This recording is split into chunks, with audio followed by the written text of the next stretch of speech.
Thank you, Chair. I'd like to start off by first thanking Sri Lanka Inc. for organizing this event, and I'm confident that it will provide more avenues to discuss this resolution and the events surrounding it. My paper will very briefly explore 4 topics, that of multilateral affairs, geopolitics, economic and trade issues, and the issue of the one-size-fits-all model. Now, any form of discussion on this resolution becomes so highly politicized that it is now presumed that you are either anti-government or pro-former government, or that you are pro or anti-US, or that you are pro or anti-UN if you have any sort of opinion on it. But the background and context of this resolution is not so simply polarized, and it's far more complex. And if we are not careful, we can get so caught up in the politicization that we can miss the legitimate issues that surround it. These ramifications impact both the macro level in relation to Sri Lanka as a sovereign entity, and ultimately trickle down to the micro level in relation to the lives of individual Sri Lankans, you and me sitting in this room.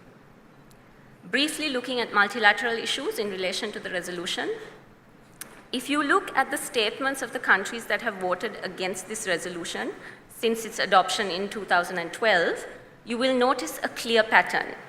They note that the resolution was unnecessary and uncalled for, considering that Sri Lanka had always cooperated with the UN system and its bodies. They further note concerns that the resolution had reversed the decision taken by the 2009 special session when the Council was requested to support Sri Lanka in its internal efforts towards resettlement and reconciliation. They also note that Sri Lanka had provided regular updates on the internal situation in the country. And finally, because of these reasons, there was further concern that this resolution pointed to the fact that the Council was used as a trigger mechanism, that is, as a political tool by powerful states to control smaller developing states. Now, in terms of multilateral affairs, by now sponsoring this resolution, we are distancing ourselves and our stand from the points just referred to.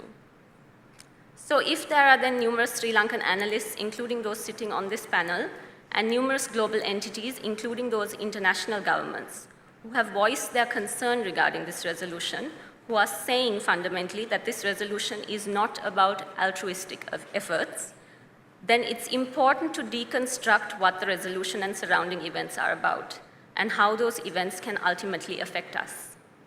What is important in any discussion of this nature is context and basis, and these are 2 themes that my presentation will try to come back to. I'd like to start with the most contentious issue, and that is geopolitics.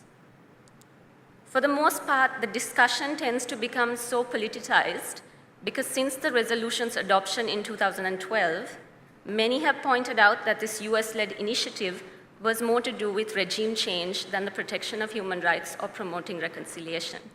In fact, Ambassador Gunaratne made this argument before 2012, and she noted that the resolution was part of a system that legitimized intervention, and what it was seeking was a system change. But at that point of time, not many people, including those in the government, were listening. And there is a context and basis to that argument. And looking at context and basis is the only way in which to quieten the white noise of saying that if you bring up this point, you're simply a conspiracy theorist. As such, the arguments here should not be focused on the previous or present regime per se, but on the need on the part of the US for establishing control. And this need for control is connected to Sri Lanka's geopolitical significance to the US. For instance, the Committee on Foreign Relations, submitting its report to US Congress in 2009, in the report titled Recharting US Strategy After Sri Lanka's War, notes that Sri Lanka is, I'm quoting from the report, Sri Lanka is strategically located at the nexus of maritime trading routes connecting Europe and the Middle East to China and the rest of Asia. It is directly in the middle of the old world, where an estimated half of the world's container ships transit the Indian Ocean. And among the numerous flags that the report raises about Chinese activity in Sri Lanka, it notes that, I quote, even for those that dismiss China's string of pearls strategy as overblown, there is concern about growing Chinese influence on the Sri Lankan government. It is important to also note at this juncture that US Naval and Marine Corps vision strategies in 2007 and 2008 changed, asserting that the two oceans of relevance for the US would no longer be the Atlantic and Pacific, but the Pacific and the Indian Ocean. And if you look at countless US reports on Sri Lanka after the war, the main themes should have been reconciliation and human rights protection, but a large chunk deals with strategic geopolitical significance. You would recall Secretary Kerry's statement in May this year that confirms this. In that sense, we at home have a very misplaced view of the country and its place in the world, that it's simply a dot in the Indian Ocean. But global powers have long seen not simply the country's significance, but its immense significance in terms of geopolitical placement. In that sense, Sri Lanka may not be a superpower, but we are without a doubt a superposition, and that should not be overlooked. So if you have this tiny state that is of extreme geopolitical significance to you, and what you would ideally require then is an accommodating government so that your interests can be solidified and protected. If that accommodation is not present, it doesn't matter what the regime is, a change would be construed as necessary. And if you don't know history, that may sound like a conspiracy theory, but this is a strategic political tool that has been perfected by the United States over the years. Nicaragua, Guatemala, Iraq are but a few examples that history has provided us with. Now, if you read some of the work of Ryan Goodman, who is the co-editor of Just Security and the special counsel to the General Counsel of the US Department of Defense, if you read his work on the resolution and on relations with Sri Lanka, you can see a subtle but clear insinuation of the benefits of maintaining control over the government in order to secure US interests here. He even goes as far as to say in one article how the US could help to politically marginalize certain political elements in order to consolidate the power of the government. Now, please don't get sidetracked. Don't start thinking, former regime, current government, what is she talking about? Our focus should move out of this polarity of party politics in Sri Lanka and rest on the principle that Ryan Goodman is talking about. And it doesn't matter how sugar-coated it is, because what he's talking about is essentially strategic interference in the affairs of another state in order to pursue your own interests. The danger then is whatever change that the resolution or trade plans or technical assistance from the US aims at, it is not in the context or basis of what Sri Lanka as a country needs, but is dependent on what American national interest requires. And it is important to look at the repercussions of this formula. And that brings me to the theme of economic and trade issues. For one thing, this control that would need to be exerted will need to go across the board in Sri Lanka, including the areas of economy and trade. This is the usual model that the US uses, and any article that critically analyzes neoliberal policies will explain this. That way, if the government they're dealing with steps out of line, they would either have a very big carrot, a trade or economic dependency, for instance, or a very big stick, like a UNHRC resolution, or both, in order to keep that government in check. The main aim, however, is control. In this light, you would recall Secretary Kerry's statement in May this year that affirmed that the US would provide technical assistance to the government as it makes constitutional and democratic reforms, and that the Commerce and Treasury departments of the US will send advisors to help develop a plan for more investment and economic growth.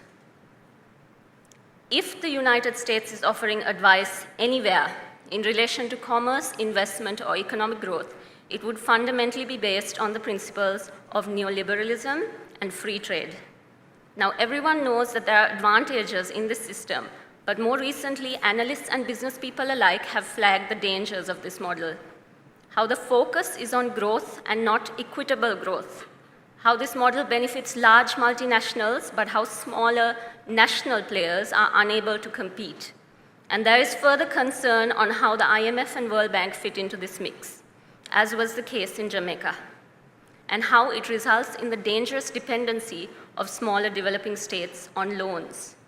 If what Secretary Kerry talked about in May is now fleshed out in terms of negotiations, advice, or technical assistance, then there needs to be transparency with regard to those negotiations, an assessment of what's being negotiated and how it will impact Sri Lanka's business and farming communities.